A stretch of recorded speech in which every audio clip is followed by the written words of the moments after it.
Greatest common divisor GCD. இதுவரை நம்ம ஃப்ராக்ஷனில் common டினாமினேட்டரை எதுக்கு யூஸ் பண்ணுறோன்றதை கற்றுக்கிட்டோம். சின்ன நம்பர்ஸை ஃப்ராக்ஷனில் இருந்தால் ஈஸியாக நம்பர் லைனில் எழுத முடியும்.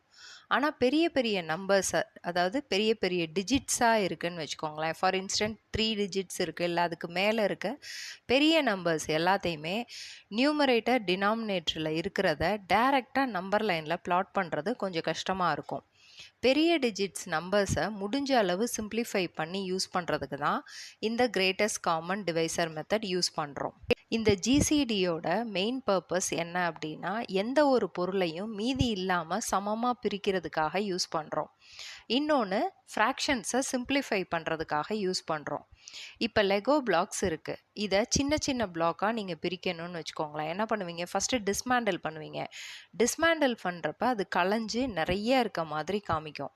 இதை தான் எக்ஸ்பேன்ஷன் அப்படின்னு சொல்லுவோம். சிம்பிளிஃபைன்றதுக்கு எக்ஸ்பேன்ஷன்ற மீனிங்கும் இருக்குது. அதாவது ஃபஸ்ட்டு அதை பிரிக்கிறப்ப அது எக்ஸ்பேண்ட் ஆகுது.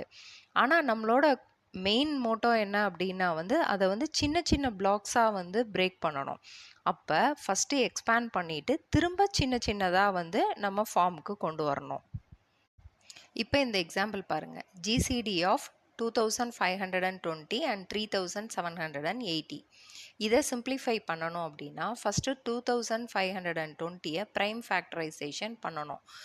நீங்கள் சின்ன நம்பர்லேருந்தே ஸ்டார்ட் பண்ணுங்கள். எய்தர் 2 or 3 இதில் வச்சு டிவைட் பண்ணிங்க அப்படின்னா இந்த ஆன்சர் வருது. அடுத்தது இதே மாதிரி 3780க்கும் ப்ரைம் ஃபேக்டர் எடுங்க. இப்போ இந்த ரெண்டில் இருக்க காமனாக இருக்க நம்பர்ஸை எடுத்து மல்டிப்ளை பண்ணி வர ரிசல்ட்டு தான் ஜிசிடி.